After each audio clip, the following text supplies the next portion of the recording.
Hello, ladies and gentlemen. Survivor Series has just ended, and this is another edition of Deep into the Heart of Wrestling. My name is Mike Larkin, and joining me, as always, is the collector, protector, the one, the only himself, a stat man who's got a lot of stats, and he's got zero of the facts. The one, the only Mr. Roberto Davis. How are you? Hi, Mike. Hi, Rob. It's good to see you, mate. Hello, mate. Yeah, it's good to see you as always, Mr. Roberto. But also, it's also good to see someone who is back with us this week for Deep into the Heart of Wrestling. She is the Demoness, come to caress, take your soul, put you in a hole. She is the Demoness. Hello, Nicola. How are you? Hello. I am. Yeah, I'm okay. Sorry about the line. Hi, Rob. Hi, Mike. Hi. Hey. Yeah, I'm good. Thank you for having me back again, even though I was coming back anyway. Sorry about last week's show. We'll explain that a little later, probably when I start making jokes. And I have permission from this person to say. Actually, I'll say it now. Right. So my mum is now called Indiana Granny. Hey. And the reason is because she's sick. Bear in mind, at 65, you do forget a lot of stuff, clearly. She locks her keys in her house, and yeah, she went out, came back, couldn't get in the house. So she climbed through the tiniest window in the house, which is like, say, this big, this wide, and she climbed through it and hurt herself severely. So last week, when I was meant to be on the show, I was in the hospital with her, make sure she's all right. She's all good, by the way. But Mum, don't ever fucking do that again, you stupid woman. Hi, Love Mom. you. Hi, Hey, Mom. Mum. Hey, Indiana Granny. Hope you feel better. Hope you feel better. Yeah, she's doing a lot better. She's just very bad and bruised, bless her. But she's learned a lesson now. Give other people keys that live closer, not an hour away, and then go, oh, I'm stuck in a window. Can you come and help me? I'm an hour away. What do we do, fly? You're a demon. Yes, you do. Ooh, yes, Mum. Channel your inner flying nun. Channel your inner Sally Field. What are you, the flying nun? Just go right over. And one thing about me, we don't like nuns. No. Oh, hey now. Oh, but still, we hope Nicola's Only mom. certain ones from horrible films. Well, Nicola's mom. Many times in films, I do not like that nun. That nun can go away. Well, Nicola's mom, we hope you do feel better, and we're glad to see you back to yourself, Miss Indiana Granny over there. Indiana Granny. But yeah, Well, yeah, Mum. We'll put some steps on the Venga bus. Yep. Maybe even a ramp. Maybe in a She ramp. doesn't need a ramp. She needs a freaking seatbelt. Then we'll drive her over to the Cheesecake Factory. Maybe Even more funnier, she got rid of the boo-boo the day after. She threw it out. And then she looks at me in the hospital and she went, I think you might be right. I was like, what? And she was like, the weird things happen when they're around. And I was like, your daughter's a demon and you're worried about the boo-boo. But yeah, so she's thrown it out and told everyone no one's that given none anymore. She's like, draw the line. She's like me now. No. Nope. Sorry to my little niece who loves them and wants them and got about 7 on her birthday, and I walked out the freaking room like, no, not sitting there. There was 12 of them looking at me. I was like, oh. And then looking at Indiana Granny while she's laughing at me, just glaring at them. She was like, you have your own dolls. And I was like, yeah, but my dolls are evil and nasty. And these things are just no. Oh, well, I will Sorry, say this. I'm sorry. That's why I wasn't here. I was in the hospital with her. You're fine. Much love to Mother Bear. And get well soon. And don't ever fucking do it again or I will tie you up myself. Well, we completely understand. Family comes first, even though your mom is a little bit of a nut bar. But Nicola's mom, we love you, and we want you to get better. Fucking Fruit Loops. It's not in a fruitcake. Love you, Mum. Love you. Fruitcake. Fruit Loops. Oh, yeah. To the Venga bus. The Venga bus. Oh. So what that means... Wait, to get the boo-boo off the fucking bus first. Yeah. Yes. Yeah. So Boo free bus. Boo bus. A window free bus, clearly. Oh, so Indiana Jones, Labubu's. We also have We also have birthdays. First of all, before Nicholas says so, happy birthday to the demon mother herself, the high mother herself, Miss Rosemary. Today is Rosemary's birthday. So happy birthday, Rosemary. Happy birthday, High Mother. Yes. Yes. And Nicola, we also do have some birthday wishes on your end, so go right ahead. Oh, yeah. You watch, I'm going to hear a bang on the wall now, almost 4 o'clock in the morning. On Monday, Demon R, or he's known as Demon R, but we all know him as Rafe, he will be 17. My youngest child is going to be 17, so happy birthday for Monday. Love you, proud of you, keep doing what you're doing. Happy birthday, buddy. Happy birthday, young man. Happy birthday. We all got to look up when we say that. Yes, we do. Yeah, especially me. God. You big mother. You big. You know what? I'm trying to get him to say it on like an audio of him actually saying, "Suck my dick." That's why we can put in the show one day. Just like a noise of saying that we got proof that Race finally said it to me. That's what the other day I was going, Race, say it. He's going, say what, Mum? And I'm like, just say it. And he's going, he could see what I was doing. He went, nah. And then when he walks out the room, I stopped playing the thing. He went, suck my dick, yeet, and walks off. I was like, yeah, massive happy birthday to you on Monday, my little demon child. Happy birthday. Happy birthday, buddy. Like I said, they grow up so fast, man. 17 years old. Only for us to all be 17 years old again, man. Come on now. Hard pass. Okay, fair enough. I'll be in that one by myself. What the thing is, I've learned, obviously, used to, and everyone in Max and everyone who's ever seen Demon S stuff, he's grown up around this, even but like around all of this. So you can watch this little child like I have grow up to now this fully grown, get into fully grown man, and it's just like, what the fuck? So it's quite nice because I know that it's not just me feeling that, it's everyone else. I was like, holy shit, this little kid was screaming at us and threatening to burn us, and now he's like, Yeah, when we watched those promos from 8 years ago, we hear that tiny, tiny little voice, and it's not a tiny voice anymore. Not a tiny voice anymore. I've got you to heard his voice. It's kind of like, fuck. Yeah. Damn it. It's the same with Karis, though. They are both so small, and now, like, he's tall as shit, and she's fucking, it's mad. They keep me on my toes, love them, but I am grateful for all the love they've always got from everybody, whether it's here, Deep to the Heart, or Max, everything. So I am grateful for that. They are too, in their own way. Well, I will say this, man. The children are a blessing, and also at the same time, too, life is a blessing itself, man. Cherish those moments. There's a little sentimentality, but also reassurance from everybody here at Deep Into the Heart of Wrestling. But I love that, man. I love that. Family is everything. So happy birthday, you tall son of a bitch, Wraith. How you doing, Wraith? Happy birthday, my little demon. Oh. And I will say this. I will take credit for Karis. Shout out to Karis as well, because Karis is awesome. But I will take credit for Go Scratch Your Ass. Watching the TikToks, Karis, huh? Watching the TikToks. She laughs it every time. As soon as she sees it, because obviously she follows as well, I think, and she's like, she sees us come up and she starts giggling. She laughs more when it was all of us dressed like as our demon forms and you as your top hat. She's just laughing, going, two scary ass demons, and there's Mike in his hat, just like, I don't give a fuck, I'm with my demons. Yes. She knows. Yes. She's like, you two look fucking terrified. There's Mike just in his top hat, just sitting there going, yep, I'm rocking with my demons. She's like, I'm gonna come sit in there one day when you're all like that. And I was like, what? And I have 3 demons sitting there staring at Mike. That might be a bit worrying. But no, shout out to my lovely daughter too. Love her to bits. My little sidekick.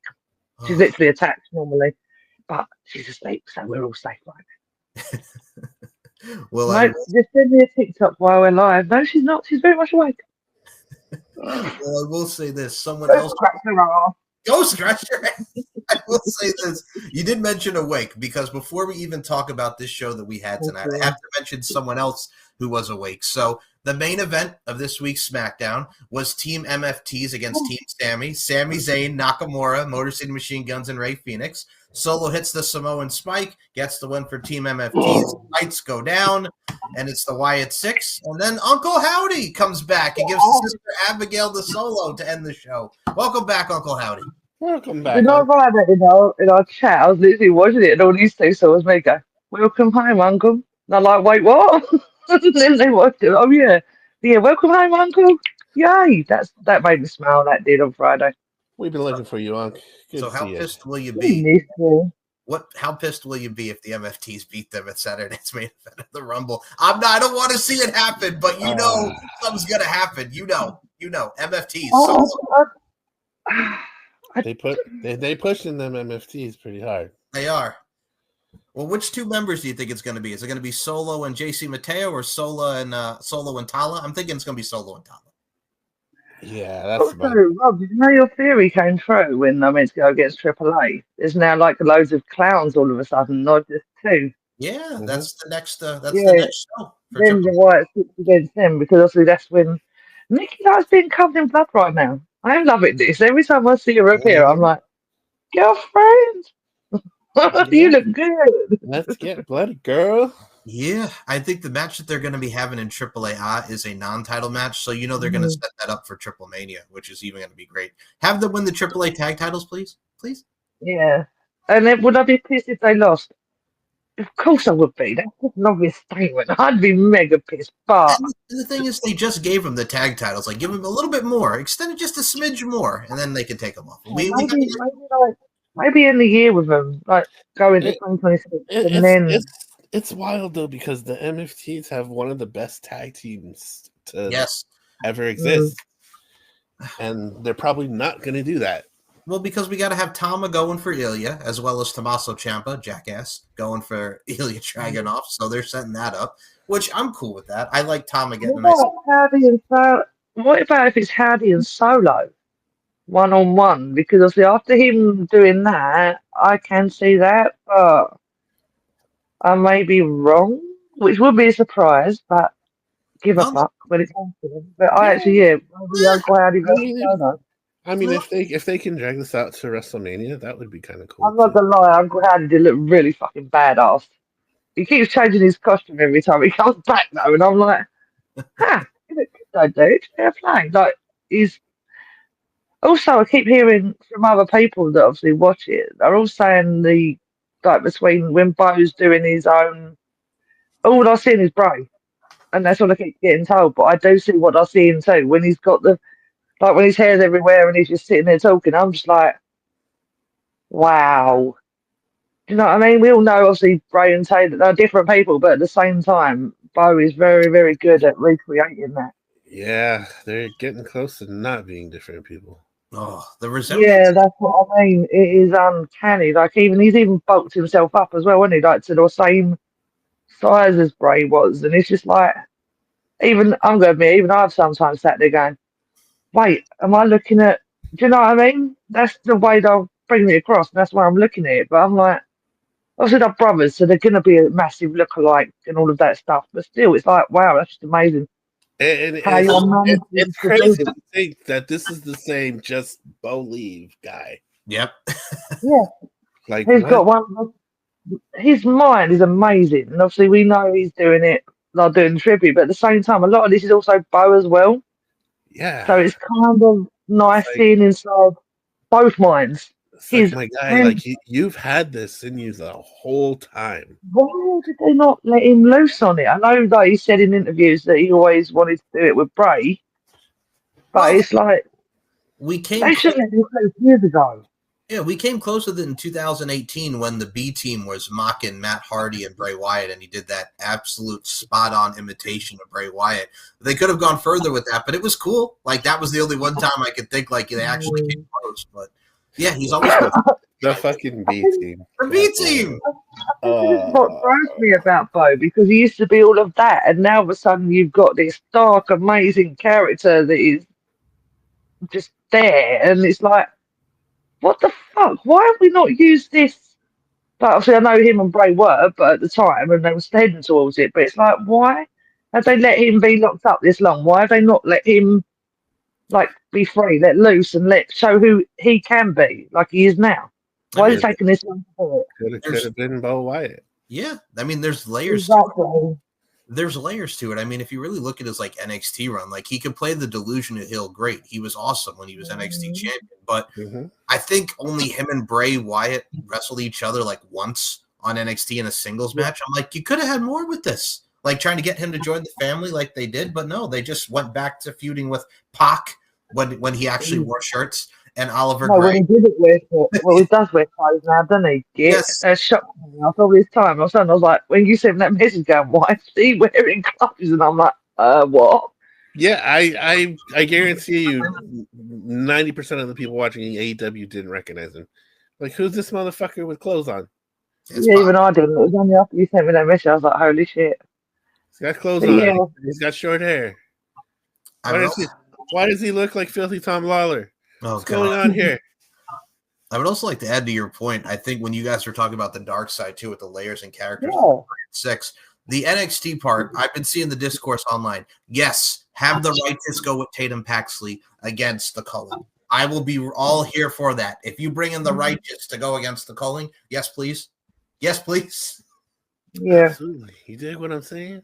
You dig what I'm saying? I do believe I know what you're I have a friend in the universe, Uncle Howdy versus Solo. That is something I think will happen or should happen. No, I think you're right in the right ballpark. I mean, the Wyatts have always had a thing with the Samoan talent, of course, Bray and Roman's epic feud. I mean, it would work perfectly. It works. It works with the family. They need to do more with Nikki at the minute. I know she's doing her like blood and all that, but they need to put her in the ring with a feet. Like I've given up on the Alexa Bliss thing at the minute. I'm just like, yeah, I'm cool with just Nikki being there, which is bad because I've always said it'd be cool to have more there, but now I'm like, just leave it as Nikki. That's fine. I mean, her going for the Women's United States Championship would be great, or being the counterfoil to Jade. That has uniqueness to it. So, I mean, Jade is like, I'll take on anyone, and then you have the scary Nikki Cross going after this badass Jade. I mean, there's a story to write there in itself.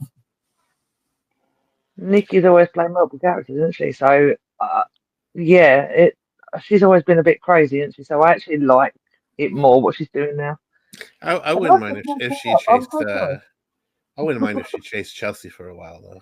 That would be cool. Oh, Chelsea has just been badass. Getting laid out by Jade, and then the fireworks go off right after she's having the celebration of getting attacked. She's great with the AAA mixed tag title with Ethan Page. Oh, they have so many great talents here, but the problem with SmackDown lately, it's just been meh, Road Dogg. It's just been meh, Road Dogg. So one thing that really caught my eye in regards to SmackDown, like we mentioned the Wyatt 6, and we're really looking forward to the MFTs and then really branching on with that feud. And we love the Wyatt 6 on this podcast. Had to definitely start that off before we got to the Survivor Series.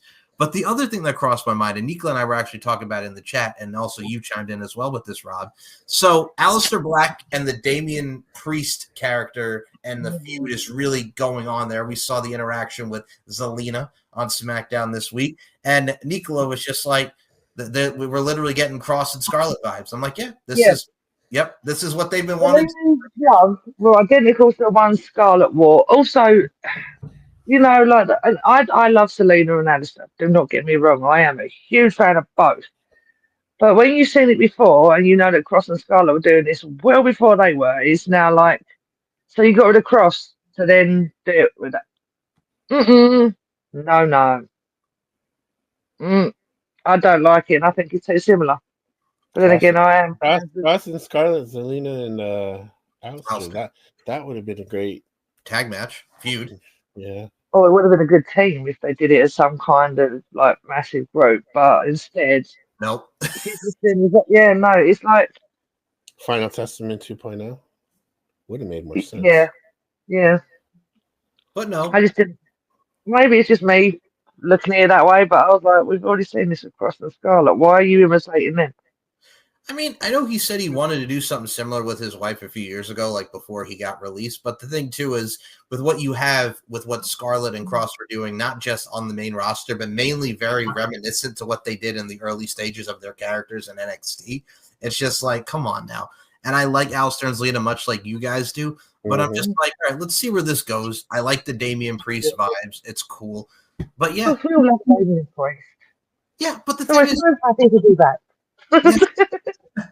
But that's the thing too. It's one of those things where if you push him where he needs to be pushed, he's a great fodder. He's a great heel to go against Cody and really do a proper feud there. Like you have something with Aleister Black now. Like, and I like that because instead of him just coming and doing the normal stuff, it adds another layer to the character.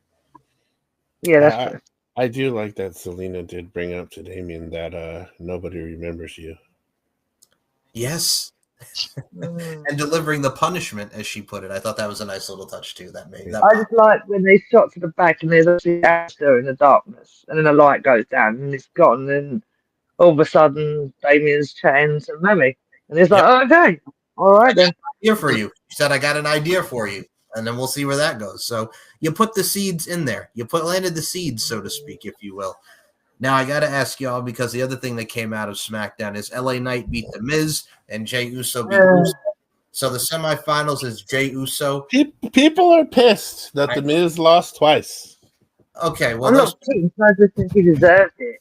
Those people can fuck off who were pissed that The Miz lost twice. I'm sorry, but you can fuck off. And I love The Miz. And it fits because of the Cena dynamic that they have. But Jay versus LA Knight and Gunther against Solo, and thoughts and love and well wishes to Pentagon for what happened on Monday. Good God, that injury was horrible. That was awful to watch, and you could tell Solo was just heartbroken by it. Yeah, I did see. I've seen the clip. I don't know what it was about, but yeah, you could see in Solo's face, like concern, worry, like he'd broken character. You could tell he was looking at him, and he weren't his normal ha ha ha kind of thing. It was more of a oh fuck, this is legit and shit. All that weight on his shoulder. Yep. That shit looked like it hurt. Oh, dude. And my thing too now is you're going towards Gunther versus Solo, and you got Jay and LA Knight, so you know it's so you know it's gonna come down to Jay and Gunther. And do you have Jay beat Gunther, or do you have Gunther beat Jay? I think it should be John Cena and Gunther. What do y'all think? I mean, yeet, but I also have a feeling that because we've already seen Jay and Cena, it's going to be Gunther. That's my personal. Even though we know Jay can beat Gunther, we've seen it, but twice. But yeah, it's going to be Gunther, isn't it? And I love Jay, but yeah, it's going to be Gunther. What do you think, Rap? I'm going to be 100% honest. I think this whole idea of this tournament is stupid as fucking hell. Yeah, that as well. Because when it and if this is something that Cena wanted to do, that's cool. It's his thing. But ideally, when somebody's retiring, you either want somebody from their past to kind of like bring everything full circle, kind of similar to how Tanahashi, Kata are going to do it, or you have some fresh young guy come in that is going to take the accolade of saying, I retired John Cena, whether that be somebody like Braun Breaker, Carmelo Hayes, one of these young guys. They kind of deserve that. Like Dom, for example. I know we're going to get into that in a bit here, but Dom can say he beat John Cena for the Intercontinental title. Yeah. Not fairly, he fucking didn't. And not only he didn't. I like your style with what you're saying there, because I too would love a fellow Massachusettsian. I just made that up. A fellow individual from Massachusetts being Carmelo Hayes beating Cena. I thought that would add a lot of nice little rub to him. But I also look at it from a stance like this. I still like the Jey Uso heel turn of giving the fans the finger instead of yeeting and beating up John Cena afterwards. But also with Gunther, I think it adds to the fact that he retires Goldberg. He retires Cena, and then eventually we get Gunther mollywhopping Brock Lesnar. So I think it adds more back to the old ring general. The old school music of his is back now, which is cool. But yeah, man, I think I hear what you're saying and how it's stupid, but I also see I like that John Cena was like, y'all, Saturday night's main event, it's not going to be a tribute show to me. I want to have exhibition matches with the main roster guys against the NXT stuff. I think that's perfect. You can tell he's looking out for the future. But yeah, it's exactly. But to answer your question, Gunther for sure. Oh, you're fine. No, it's the only other thing I do have to mention. So we did touch upon young talent from NXT. There was something we didn't get to touch upon with Nicola because Nicola was not on the show, and I wanted to bring it up. I know where this is going. Yeah, so I got to bring up Mike Santana only holding the TNA World Title for a month. Mother. Let's go. Yeah, I'm ready for this one. Okay, so Mike Santana literally beats Trick Williams at Bound for Glory. It's a feel-good moment. His daughter's in the ring. Everybody's crying. We're hugging. And then a month later, Frankie Kazarian cashes in his part of the Call Your Shot gauntlet, and Nick Nemeth is pissed. So what happens is the NXT guys, there's an NXT invasion, as it's friggin' Robert Stone, a.k.a. Robbie E. It's High Rise, Wesley's former boys. It's Lexus King. It's Charlie Dempsey. It's Stax. And all these people. And it's just like, my God. So we're doing that now. Why is Charlie Dempsey running with the jobbers? And they have Mike Santana get beaten up, and Frankie Kazarian cashes in and wins the TNA World Title for the first time in his career. Why? No. Yeah, fuck off, TNA. That was the biggest mistake of your life. Do you know how long it took him to get there? For them to actually give him the belt, and then what? Not even a month. Typical TNA bullshit. And of all people, Kazarian, why? Well, just fucking why? I was trying to piece it together too, because I'm like, okay, he lost last year. He won the Call Your Shot last year, but he lost his cash in. So I'm like, okay, he could finally say he got it. But also at the same time too, and I like Frankie Kazarian. I'm glad he finally is world champion, but not yet. Not after a month. Not yet. The second it happened, we got in the chat. I'm just like, Mike, make this make sense. Make this make sense. Yeah, we were like, what? It's not making any fucking sense. So what happened?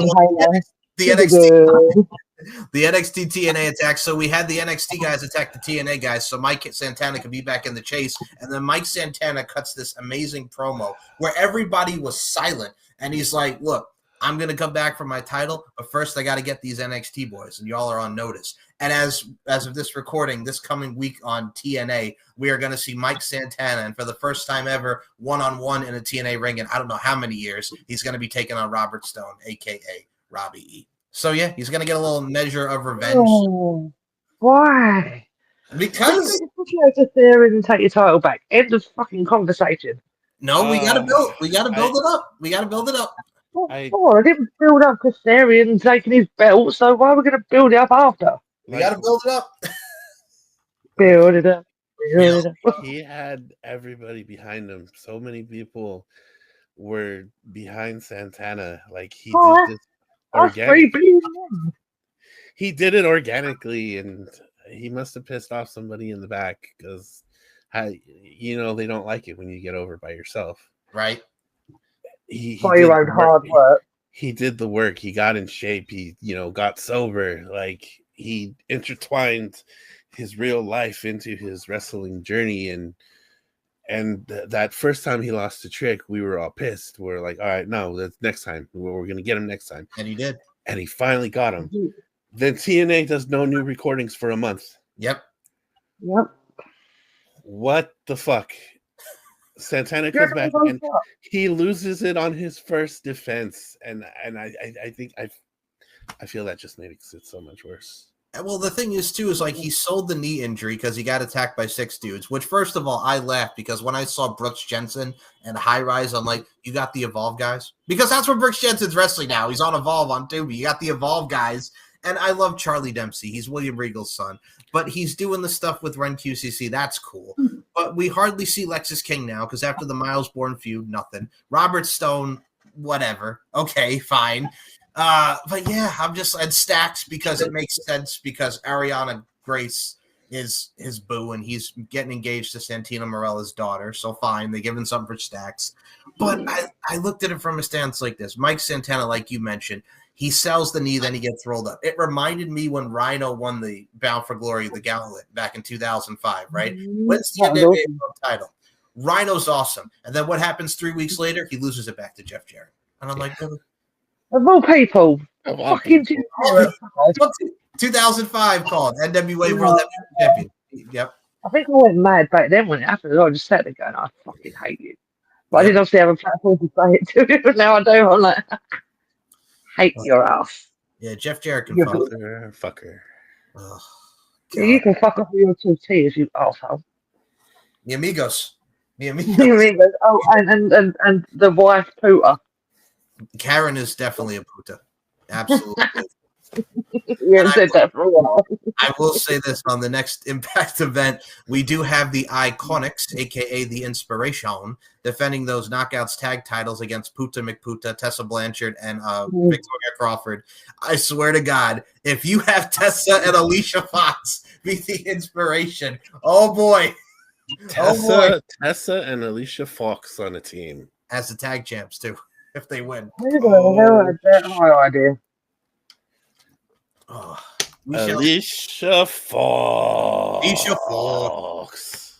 Good old Noam Dar. Yeah. Shout out to Noam Dar. Well, I will say this, y'all. So that was what I wanted to bring up to Nicola because we didn't touch upon that the last show, and I know she was raging at Mike's. I was literally writing every emoji I could, which invoked the words "fuck off." What a stupid idea! What the fuck is wrong with me? There was a lot of what the fuck moments that day, weren't there? I was like, what the fuck? Yeah, because wasn't that the same pay-per-view? Rosemary was in the Call Your Shot Gauntlet for like got eliminated by Eric Young. 8 seconds. Yeah. And we turned around and I said that I was pissed here for 30 seconds and then went, shit, I like Eric Young, but I love her. So I got stuck in that one a little. Even though I was like, what the hell, Eric? But at the same time, she'll kill you later. It's fine. Yeah. Well, I will say we do have to give Eric Young some credit because for those who have not seen, if we have not seen the documentary of Rosemary talking about her mental health on the TNA YouTube, which was amazing, the Diary series. Absolutely. Eric Young was the one that suggested to Scott D'Amore we should bring her in. So if it wasn't for Eric Young, so we got to give Eric Young did a lot for Crazy Steve as well. Yes, he helped Crazy Steve majorly, and Crazy Steve said about he spent many times on Eric Young's sofa and stuff like that, and like Gary tutored like all of them. So it's kind of like we love Eric Young for that. That's also another reason why I wasn't too mad about him taking Rosemary out, because I was like, you know what? No, you're really one of the demons too. I mean, think about it. Yes, he's got connections to all the dark characters. Yes, he does. Dark characters, as well as one of my favourite people in the whole wide world, who I wish would come back to TNA, but I don't know whether she will or not. Miss ODB. Yes, I think she's going on her final retirement tour, which is going to be cool. We love you, ODB. I saw that. We love ODB. Do you know what? The most funniest thing or the cutest thing I've ever seen is the way they got married and he disappeared on her to go to a fishing channel. Then he comes back and she's like, wait, where's my fucking chicken and where's my beer? And he turns up with back. My favorite thing is probably him singing his song to ODB. This is my ODE to ODB. Yeah. And our wedding was bloody brilliant. I go a bit, okay, ODB, you look pretty good. I think the other thing too that also got me from the Diary series that they did with Rosemary is like, okay, so they're telling me they're going to give me a mic and go out there and cut a live promo, and she's like, I've never done that before, and I'm going to tell you right now, you could have fooled me because that friggin' epic promo when they debuted the Decay was awesome. It was, to be fair. I'm not gonna lie, I was actually legit terrified of her when I first saw her. I kind of had to like look at her a little bit and be like, what? And then she made this like obviously weird impact on me, and now I'm like, I get it. I get why you think like that, and I get the darkness part. So it was like, yeah, she was badass. Plus, when she's talking about her when she hurt her leg, and then she was recovering, and then she came back to TNA and stuff like that, and she even said when she started swearing in makeup, it made me smile because I was like, yes. She was like, I felt like shit. I was sitting around. I couldn't do nothing. And it just really was beginning to play with my mind and fuck me up. And I was like, yeah, I get that. Also, it would, because you're watching what you do, you love, but you can't physically get up because one wrong hit and you're back at square one. And yeah, I get where she was coming. But she had Andrew Everett, so she was all right. I will say this, y'all should have seen 2019 Mike Larkin and Nicola McDonald, because we were so pissed because these fuckers were going at her for her gaining weight. Yeah, that was it. I was losing my shit.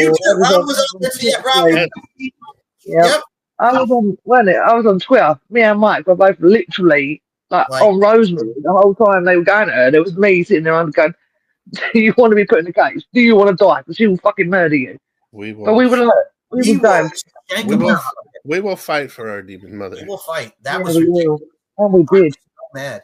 I was so fucking mad, I think dude. on one of the messages I said to Mike, I was like, I'm going to fucking actually hurt someone because this is bang out of order. And, he's come back and the first thing they commented on was that. And it was like, are you fucking for real?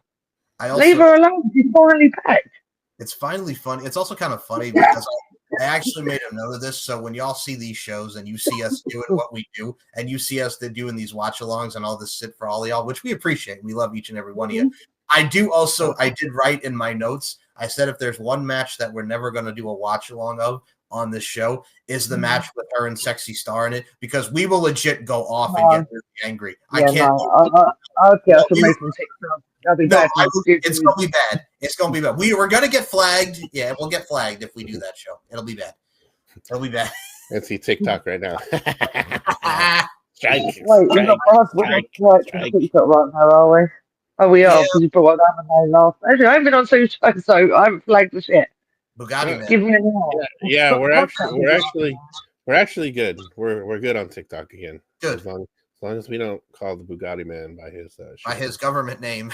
His government name. Government, I think his real name, guarantee it. Oh.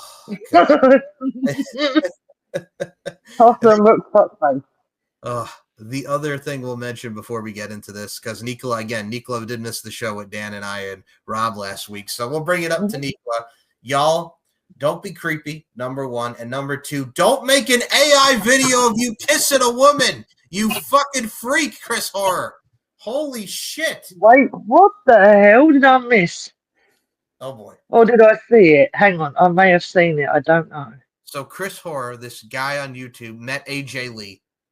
Then he made an AI video. I did see this shit. Yes, I did. So the AJ, and she told him to fuck off or whatever. Oh, she told him, delete this. This is inappropriate. What are you doing? No offense, but she's got punk. She's all right. Yes. Oh. Punk, but the convention gave him a lifetime ban. So thank God. Big time New York. Shout out to Big time New York. This is about AI. Sometimes AI can be great, but AI can also be fucking weird. Yep. The fact that he had the audacity and the balls to post that. Yeah, look what I'm doing. It's like, you for real? Punk probably saw that. I was like, get in the fucking ring, mate. I'm gonna bash the fuck out of you. And he's in his right to, in that sense too. This might be the only time we back up Punk. Wow, hang on. Something wrong. Wake up. He gets one. Everybody gets one. Everyone gets one. Yeah, there you go, Punk. We're backing you up on that. But what a piece of shit all the time. Yeah. We'll touch upon Punk in the main event because he did have his moments as well as many others. So, yeah. Get his ass kicked. Yeah. Let's get it. Wait till we get into that match, because there were so many things that I started seeing going, what the fuck am I watching? So why are the old dudes fucking on the floor? Seriously, come on. So we'll get into that when we get to that portion of the show. So let us get into the review now. So we started. Yeet. I don't know how many that is, but I'll put the counter in this one. That has been the only one I've said so far. Was it one? Oh shit. Okay. Yeah, I'm being good. That's a record. That is a record for only one. Okay, so we're 43 minutes in as well.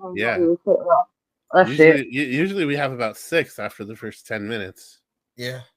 We were talking serious conversations, so it's kind of hard to go, hey, Mum, suck my dick. Yeah, we can't do that with Rosemary. We're never going to do suck my dick, eat with Rosemary in these conversations. Never worked 6.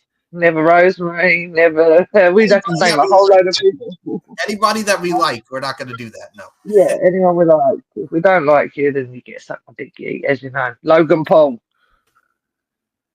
4. Suck my dick, eat. Right. So let us start with the first match up of tonight, as this was this was the longest bout of the night, the first longest bout of the night, as it went 41 minutes and 10 seconds. AJ Lee, Alexa Bliss, Charlotte Flair, Io Sky, and Rhea Ripley defeated Becky Lynch, Lash Legend, Nia Jax, and the Kabuki Warriors by submission First of all, Charlotte Flair wearing that gear inspired by that 7-year-old with the brain tumor. That was so wholesome. I thought that was awesome. That made me smile. That made me smile. This matchup, I will say this: the tying of the chain with Kairi Sanes and then the drop kick was awesome. Io Sky did the moment that we all knew. She did the trash can, but watching AJ Lee, who's small as shit, just try to throw it up, I thought was hilarious. That was cool. When he was like, get on my shoulders. And she was like, oh, she went. And then she did the swanton off the ropes, which led to Becky Lynch getting mollywopped. She got a riptide, and then AJ Lee hit her in the Black Widow with the submission victory. This was actually not a bad match. I thought everybody worked their butt off. I was looking forward to it just because we know what all these women are capable. This is the first time AJ Lee's been in a War Games. Lash Legend has such potential, which also congratulations to Lash Legend because her and Trick Williams just got engaged. Whoop that trick. What? Whoop that trick. What? Congratulations. I did say that earlier. It was like, oh, that's and the way you did it as well was well cute. Wholesome AF. Wholesome AF. Yeah, it was all over Facebook. So I just said, I was like, oh, that's quite sweet. And then we don't do wholesome, but you get one. I get it. Everybody gets one. Everybody gets one. That's our new title, and everyone gets one. Everyone gets one. But this match, I thought, yes. Yeah. I thought everyone gets one because Demons and Mike Sissy. I think it's one of those things where this match really lived up to the expectations. I thought AJ Lee did her thing. Everybody did their thing. Nia Jax, I got to say, going out of the normal attire, she had a nice little colorful attire there, which I thought was very bootylicious. To quote the great Fetty Wap, can I get to the yams? Sweet, sweet yams, if you will. Oh, my goodness gracious. But to that extent, I got to say, enjoyed it, did the thing. Right team went over. It also amplifies Rhea and Io going after the Kabuki Warriors. More of AJ Lee and Becky. I'm here for it. I know. I thought, but her comeuppance was great. So the right team went over and the right person took the fall. So we will start with Nikla since we're talking about all the ladies up in here. I figured we start with the Demon Lady. Nikla, what were your thoughts on this match?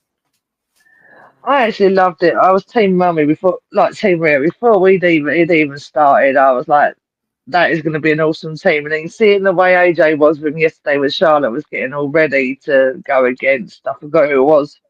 And she went against it. And she's just standing there and they're all chatting away. And she's like, oh, don't worry, I'm going to destroy her in the cage. And I was just like, yeah. And as soon as they were in there, as soon as she came out, the way that Becky tried to shut the cage so she couldn't get in it was just fucking hilarious because she just climbed up it instead of climbed over the top. And it was like, Becky would look like the lost puppy out of all five of them. Like she didn't belong. And it sounds bad because I've only just liked her since a comment, but I know in reality she's obviously not that bad. She's actually really nice, so whatever. But watching her lose, I guarantee she's going to get jumped by Nia, all of them now. Because she just lost for them because she stood there doing their normal screaming and trying to pinky promise with Charlotte, and then Charlotte just pushed her arm away and just threw her over her head, which was really funny. When it was like, Pinky, we'll be friends again. And Charlotte's like, fuck off. Fuck off. No. Oh, and Alexa, bitch slapping Becky after slapping Charlotte. That was brilliant. It had its spot. Punch. I was like, you mess with a bestie. No. That was the best part, too, because it had its comedic timing and it had everything in between. I giggled myself. I thought everything worked to fruition. Rob, your thoughts on this match, sir? Yeah, I thought it was well put together. I was catching highlights because I was still working like a poor. I thought it was really put together. I think since we've started having these women's war game matches, they've all been pretty consistent. And I like the fact that Io Sky has actually been in all of them. Yeah. And just the consistency has always been there. And I think that going forward in future women's war games matches, they're only just going to get better. As long as you leave Becky out. Yeah, yeah. But that's the thing too. I think with anything from the NXT conception of it to where we are now, bringing it to the main roster, you have such a great equipped amount of girls and talents. It works, and it furthers the storyline. So I thought it was a great hot opener. I mean, you knew they were going to start with a War Games match, and this was the one right to start with. But then we start from the War Games to our next matchup, which I cannot wait to hear Nico's One comments. more thing. Good. Rhea's mask, Art the Clown, Terrifier. That That was mask was Yes. fucking epic. so cool. Sorry, that was the last time you say. I didn't mean to interrupt, but it was like it's sitting there in my head, and I'm like, the mask. Talk about the mask. Talk about the mask. First of all, don't even apologize for interrupting because I love that myself. But folks and I were watching with that. It's like, what's the deal with the mask? I said, it's Terrifier. It's Terrifier. She's also got a new t-shirt, I think, as well. And there's a picture of Rhea and then all like Terrifier things around it. And I saw it earlier. I might be wrong, but it looked really cool. But she's obsessed with that, isn't she? She loves Art the Clown, but she's not the only one. I like Art the Clown too. I do. It kind of reminded me of the 90s, and Rob can back me up on this. Rob, do you remember Undertaker with the Phantom of the Opera mask? That kind of reminded me of a little bit. Yep. I remember seeing that too. I was like, holy crap, we can start singing. Oh. But yeah, I thought it was a great way to open up the show, folks. And we start from the hot opener, then we get to the next hot match. And I cannot wait to hear Nico's commentary, like I mentioned, because man, oh man, Shevitz. John Cena versus Dirty Dominic Mysterio for the Intercontinental Championship. Folks, Fuck money. the best way to describe this match, it was John Cena's greatest hits. It was Dominic trying to run away. It was the Eddie Guerrero Kurt Angle WrestleMania 20 spot with the pull of the boot. It was Dominic faking the Hurricane Rana off the ring steps, faking the injury. Friggin' Raquel Rodriguez hits John Cena with a Tejana bomb. Roxanne Perez hits him with the pop rocks. And then Chad Patton's like, no, after the frog splash, I'm not counting this. You're not going to win like this. And then he kicks Raquel and Roxanne out of there. John Cena does the greatest hits, the shoulder tackle, protoplex, 5-knuckle shuffle, multiple AAs, multiple kickouts. And then here comes Finn Balor and JD McDonough. And JD McDonough and Finn Balor get the double AA off the shoulders, which was sweet. And then you think it's done because John Cena accidentally shoulder tackles Chad Patton. Chad takes a bump, and he got friggin' Dominic in the STF. Then the music hits. It's Liv Morgan. And then Liv Morgan comes out, and we're thinking, oh, she's going to help John. No, she doesn't help Dominic. She smacks him in the face, hugs John, does the eyes like John when he did the heel turn, hits John right in the ding-ding, 619 by Dominic, title belt shot from Liv to John Cena, frog splash, 1, 2, 3. Dominic is the Intercontinental Champion once again, and Liv Morgan. So with that being said, what are your thoughts on Dominic, Cena, and the return of Liv Morgan? All right, I've been dying for Liv to come back just to freaking slap Roxanne. That's what I've been waiting for. But I'm glad she's back. But Dom cannot win a fight without any of the others being there. He cannot freaking do it. And obviously we know, so, like, this is seen as like last match next week, isn't it? But like, why would they make him lose to Dom now? Like, couldn't they have left it until like the last match and he lost it to whoever he was against? And Dom did not win that fairly. And obviously the fake, when he hurt himself, I legit thought he had, because that looked like such a bad bump. And I was like, holy shit, he's actually hurt. And then when I saw it, I was like, typical Dom, never mind. I got over it after 30 seconds. I was like, oh, well, yeah, fuck it. And then Finn a bit. But yeah, I'm pissed Cena lost. I figured he'd win his last 2 matches ever. But I get that he can't be a champ to leave. So I'm like, all right, fine. But Dom, you didn't win it fairly, so suck my dick, you. It was the typical Judgment Day And welcome back, Liv. We do love you, but yeah, welcome back. It was the typical schmoz. You had to do a fucking Cena thing, though. The whole eye thing. That was hilarious, because she's just like, that was great. It was a typical schmoz, though. You knew that there was going to be interference. And I'm agreeing with you, but I think the thing is they just wanted John to become the Grand Slam champion. And it doesn't hurt for him to lose. It gives Dom the rub, even though it took like 10 people for him to beat him. But yeah. 10 people. Did you hear that? 10 people. Well, 10. And I'm exaggerating, but he might have just had everybody in the yeah. So Dom gets the win. Rob, your thoughts on Dom and Big Match John? Yeah, well, Dom is the only person in the history of this world, 8 million people, that can say that he beat John Cena for the Intercontinental title. Yes. How, I mean, bullshit aside, like, how cool is that for him? Like, that's going to be on his resume for the rest of his life. And as he kind of goes on to do the things that he's going to do, I mean, he's already been kind of pinned as the future of the company. Like, he now has that on his resume, and that's pretty cool. Even though it took 10 people to beat John, yes. And I mean, it's fucking John Cena. Of course, it's going to take 10 people to beat him, but that's neither here nor there. But I'm okay with it. I think the evolution of Dom from 2020 to 2025, because he's been officially on the main roster for 5 years. Like, the transformation's amazing. He's gotten himself over where people are friggin' cheering him more than booing him. Like, I'm honestly... I'm secretly cheering him more than booing him. I'm not going to lie. I have been cheering him, but just tonight I was like, oh, yeah.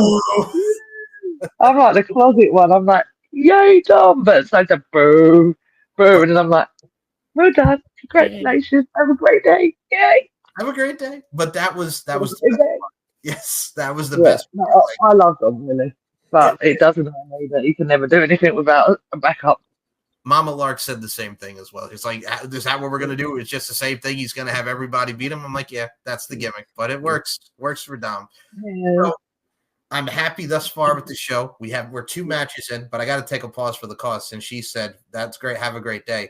So no, because I have to go back to your girl, Blake Monroe. So Blake Monroe. I know this is coming. You've been waiting for to talk to me about this, and I've been like, so Blake put Monroe, it off, like, mentions it. I'm like, change the subject. So anyway. So Blake Monroe, we wanted to know who her better half was, and it was her talking to herself and the woman from hell. So she beats Soruka, and you see her like snap back in from like the woman from hell to glamour Blake Monroe. And I got to tell you, it adds a nice little layer to it. I thought I was going to be like, oh God, who are they going to put it with? But I'm like, you know what? I don't hate it. It works. It works for her. I just had to say that because Nicola said that. Have a great day. Yep. Have a fucking great day, you fucking idiot. I've already said, that's what he said. What he said. I still, nope. Still think the fucking thing is total.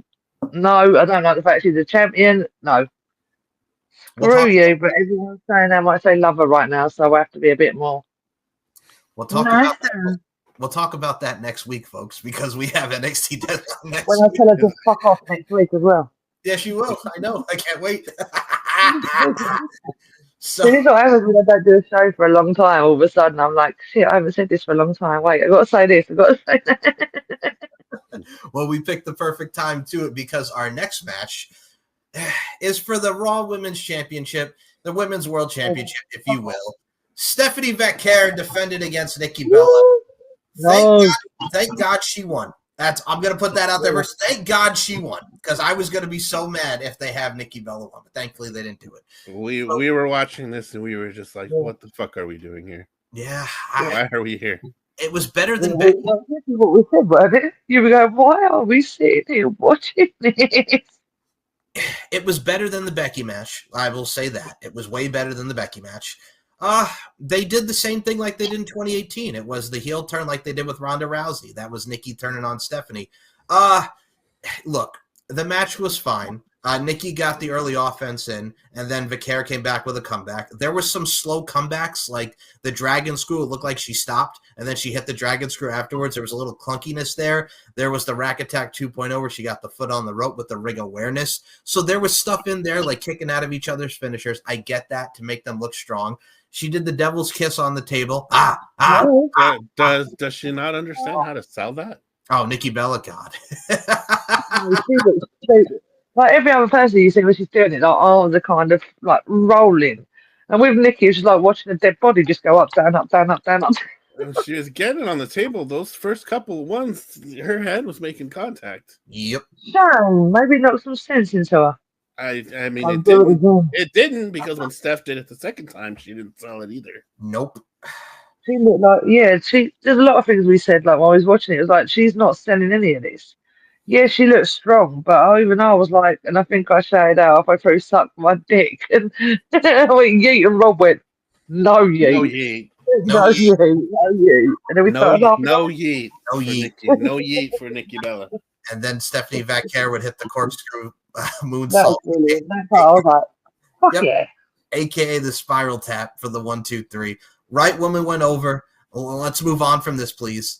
Let's move on from this, please. You got Nikki Bella to get the shine on. Let it go. Go to somebody else. Now. Yeah, it She just can go away now. She's like another what? I actually said this to Rob. She's up there with Logan Paul. She's up on that with me. Like she's up there with that, and I'm like, oh no. I mean, she's not as bad as Logan Paul for his actions, but the fact that she's come back and after she hasn't even really won any matches. Like she just lost a couple matches to Roxanne, and then all of a sudden heel turn. I'm going for the title. What? But I understand what you're trying to do to get Stephanie Vaquer more elevated because I've always said this. Growing up when we grew up with the likes of Lita, Trish Stratus. I mean, we'll go to Molly Holly route and all these great women. And I know a lot of the younger girls who watch professional wrestling, a lot of the girls who like wrestling know Nikki Bella and Brie Bella from Total Divas. And we get that. I'm glad that was your avenue to finding wrestling. I know, what is it? Naomi from Divas. Yep. But I didn't. I was just never big fans of the Bella Twins ever. I think even when they were in Divas, when they were in the ring, it's just never anything that's made me go, "Oh yeah, that's cool." It wasn't like a Rosemary or ODB or freaking Rhea Ripley. It was just oh yeah, not there. All right, convenient. Yeah, you happened to mention that 4 times while we were watching the match. Oh, was he counting? Was okay? Yeah, I've never liked them. Yeah, I've never liked them. Yeah, they're terrible. I've never liked them. Well, I'm with you. I'll say this about them. When they debuted, debuted, to me a lot, clearly. when they debuted in 2008, look, I remember their debut. I was in high school when they debuted. On the main roster for WWE. Mm-hmm. They did what year was that? 2008. How old were we? We weren't in school anymore. No. Okay. No, we'd gone. So just to put that into the universe, folks, I am the baby of the group, just so you know. Yeah. So the high school, I remember watching them in high school do that, and then they did the Twin Magic, and then they were just around, and then the Divas Championship run. Look, I know a lot of young women now are inspired by the Bellas. Do I think they are Hall of Fame worthy? No. For their in-ring work, no. For what they did outside of WWE with the reality show and how they did that, sure. In-ring work, no. They have never been great workers at all. At all. At all. At all. See, that's what Nicola thinks. She's out of here too. At all. Fuck the Bellas. Fuck them all. This shit, I'm out. No thanks. So with that being said, Rob, before we get the Demon Lady back, right woman went over. Match was better than the Becky Lynch match. I wasn't as pissed. But your thoughts on Stephanie Vaquer and Nikki Bella? Yeah, same. I mean, I thought the match was fine for what it was. It was definitely better than Becky and Nikki Bella. But yeah, that happened. And we watched it. And I even hate to say that too now, just because, look, watching Nikki Bella back in the day, like we mentioned, and the fact that Nicola apparently mentioned multiple times that she never cared for them. I think what's great and interesting about them too is that why they always got a bad rap too. Remember they tried out for the Diva Search as well. I think that was in 06, and they didn't get it. And then they had to work their way and they got into FCW. And also, like, that kind of hindered them because when you think of them, they think of Diva Search, and a lot of them didn't take the Diva Search seriously. But look, hey, if y'all are inspired, whoever inspires you, do your thing. If Nikki Bella inspires you, go for it. We love you. But we'll be honest with you. She sucks. She absolutely sucks. And I'm sorry to say that, but she stinks. So with that being said, we will bring the Demon Lady back on in. So, Nicola, your thoughts on Stephanie Vaquer versus Nikki Bella? We gave your thoughts on the match as a whole. Besides the fact that you don't like Nikki Bella, you said multiple times. I'm not saying it again because if Ross said he heard it 4 times, I don't need to say it again. Oh shit! It's the demon ass. Oh shit! So, your overall thoughts on the match in itself with the right person going over? I'm glad Stephanie won, and she kicked her ass. The only thing is, a lot of it looks very tacky. So, Hmm. like, some of it was off, and some of it, even I did look and go, fuck me, I didn't know she could do that, but all right, whatever. But yeah, Stephanie winning was definitely high on my card. But yeah, So then fuck you, Nikki Bella. we go. And I'm not saying it again. Then we Screw go. you, Rob. She don't like you. She don't like you. I So don't like anyone. we go from No title for you. God, Bitch. bitch. We go from the solid portion of the show. We had two great matches. We had a solid match that was better than what we expected. And then we get into the War Games for the men, as it is the main event already. 4 matches on this fine program. As the Vision, Braun Breaker and Bronson Reed, Logan Paul, Drew McIntyre, and Brock Lesnar defeated CM Punk, Cody Rhodes, the Usos, and Roman Reigns. So the big thing that you really get out of this match too as well, CM Punk bled, Cody Rhodes bled. So there was a lot of them just going out there, and Punk took the brunt of a lot of punishment. Boy, did he. Oh, boy. You really did.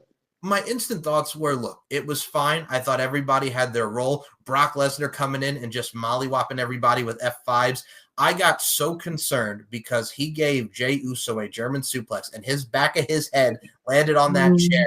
And I was like, no. Even worse, CM Punk and Cody Rhodes paid tribute to the Road Warriors and gave Braun Breaker a doomsday device. And Braun Breaker landed on his dome piece. Oh, my God. And Braun Breaker was fine after that. Holy shit. Braun Breaker You're getting a little far when he was walking away from the ring, though. He did not look fine, man. He looked very broken.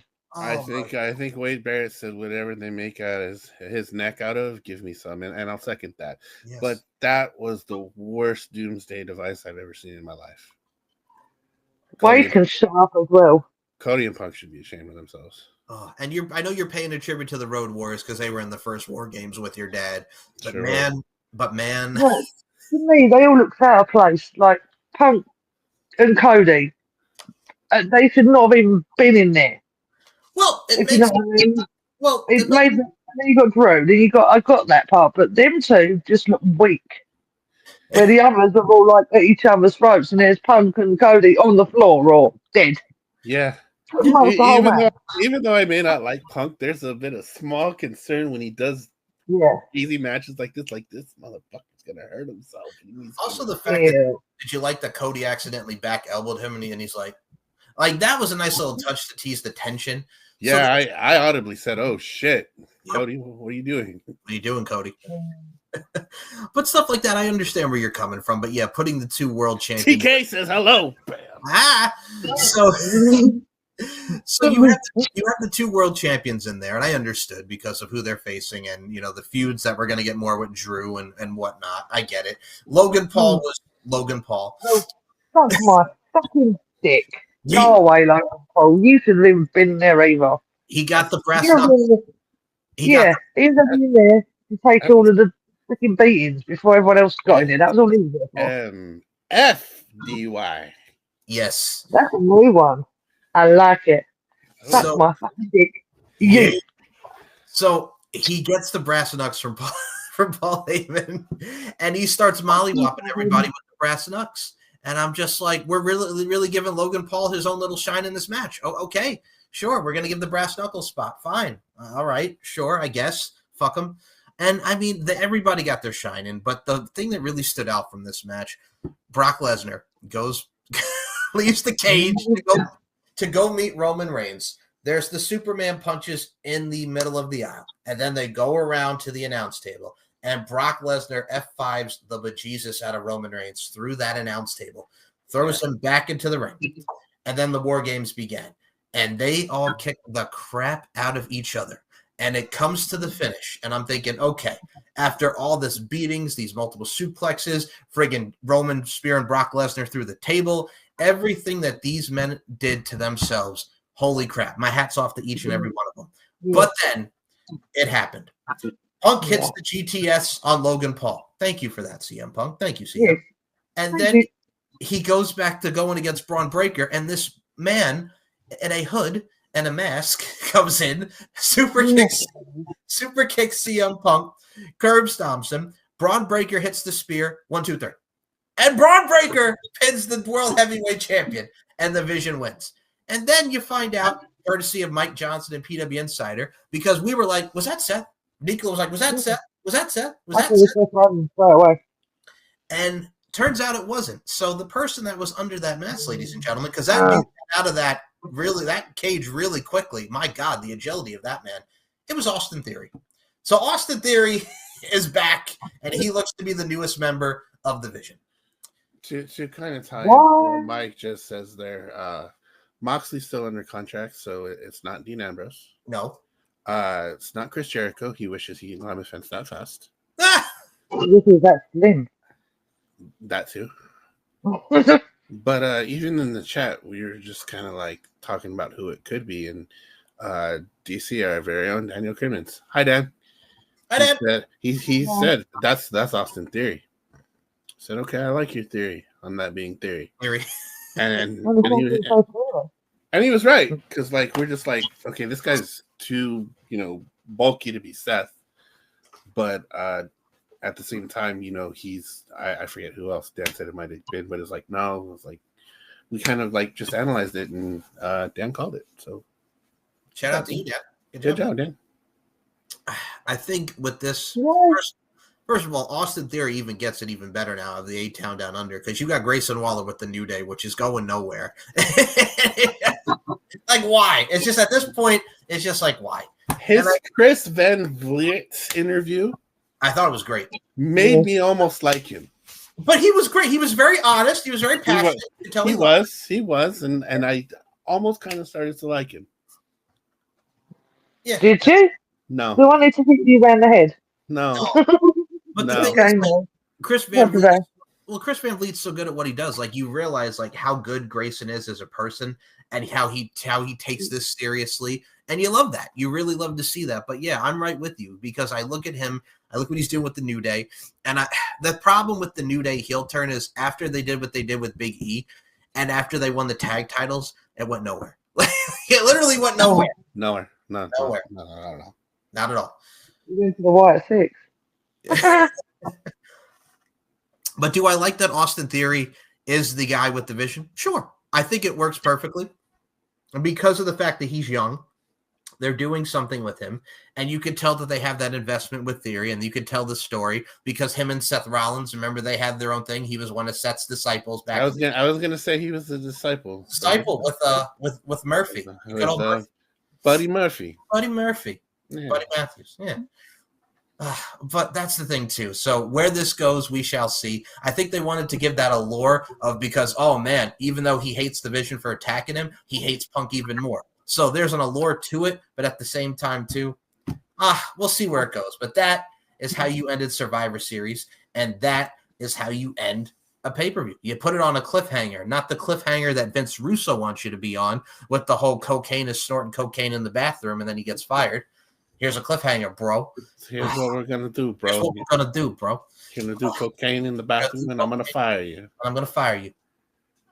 Drama.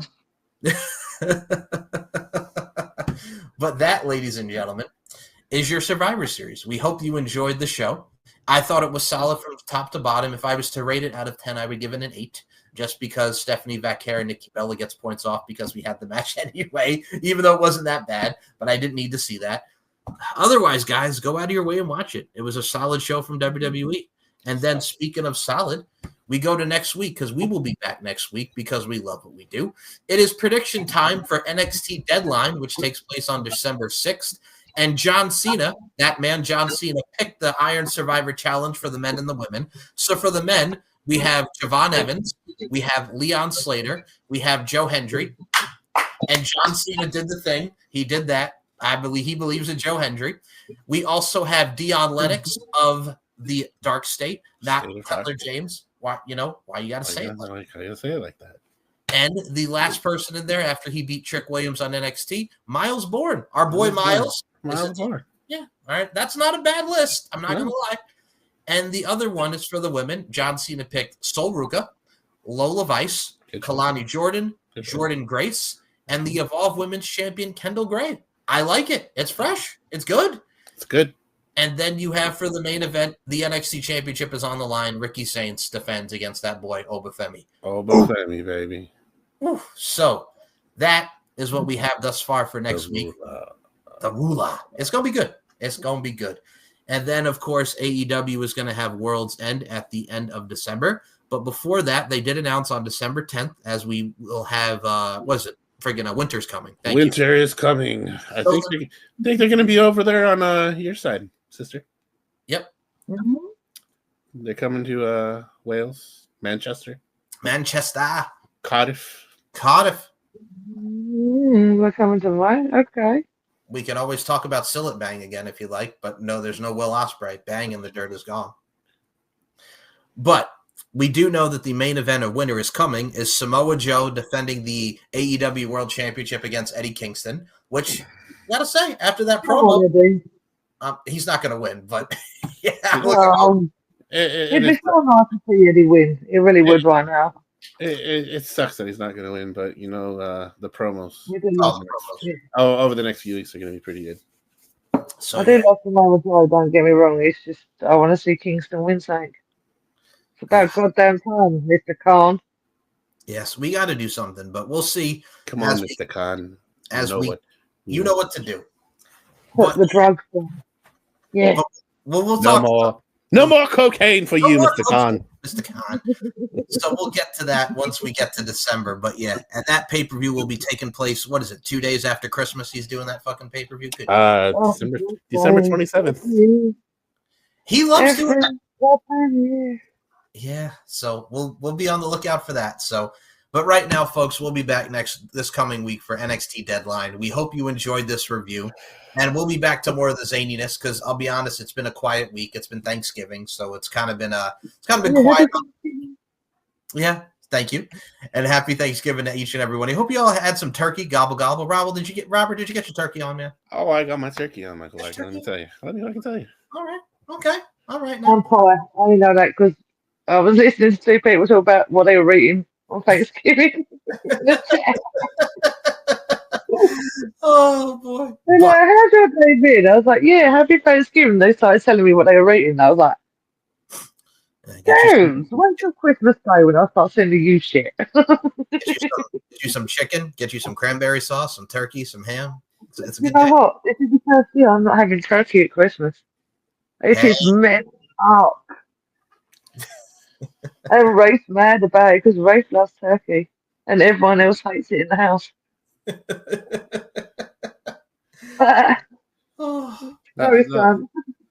It's good to break tradition every once in a while. I haven't had turkey for Christmas in probably 7 years now. Wow. I don't normally have it. If I'm at Indiana Granny's house, then there's always turkey because she makes like turkey, beef, chicken, ham, all kinds of, and when I'm at home when I do Christmas, turkey's a no-no. It's normally beef or lamb or ham or something like that. So yeah, and we all know I like to cook because I constantly tell them what I'm cooking. Yep, it's true. Making pizza. I like a lot. I do a lot. Frying wings at 4 a.m. Frying wings. Yeah, that doesn't show how good my cooking skills is. If I'm saying I'm cooking, I do cook other things homemade. Ignore these two. The chicken wings has been known for 4 o'clock in the morning. Yes.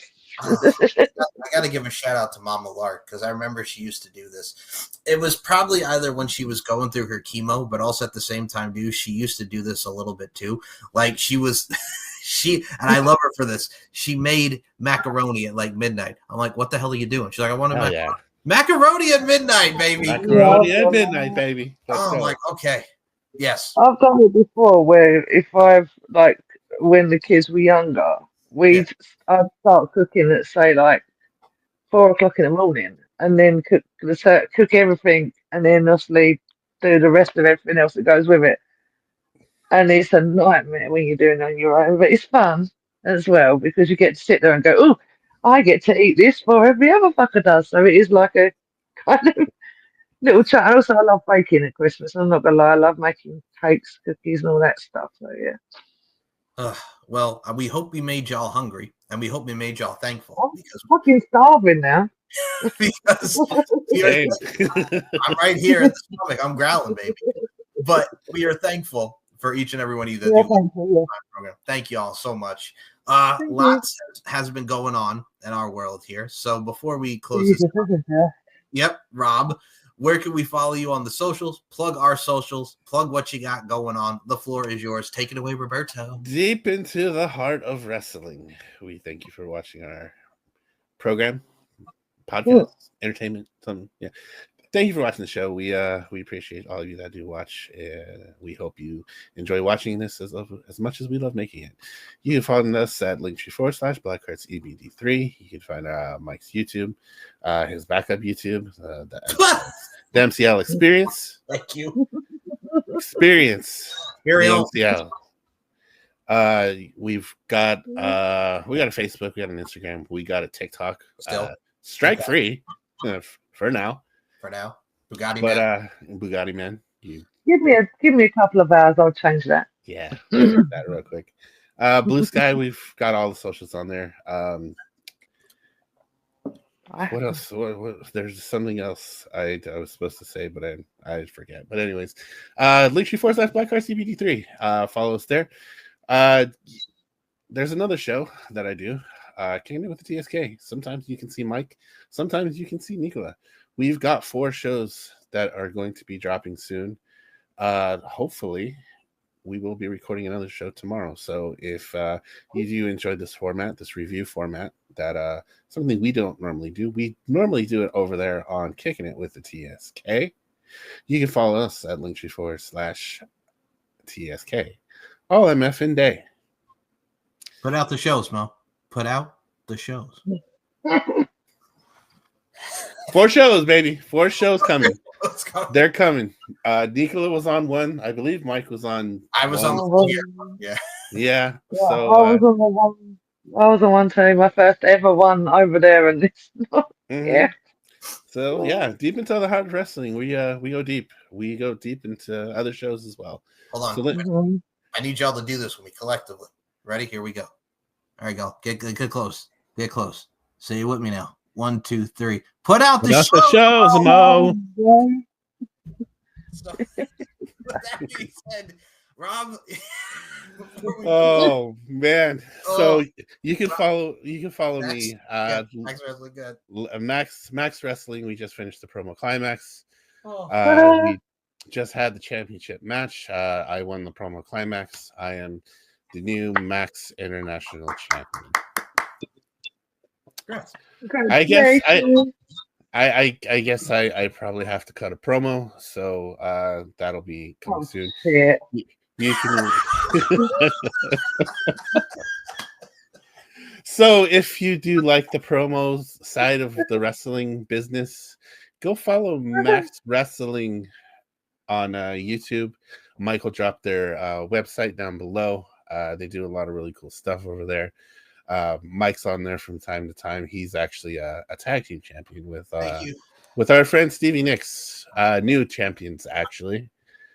So he's got a title, and then our Max Wrestling World Champion is the Demon S. So deep into the heart of wrestling, we are all the gold. We are all titled up. We are titled up. So if you want to go see what we're doing on the promo side of things, go over to Max Wrestling on the YouTube. They've got a website. Go check that out. They've got an Instagram. They got a Facebook.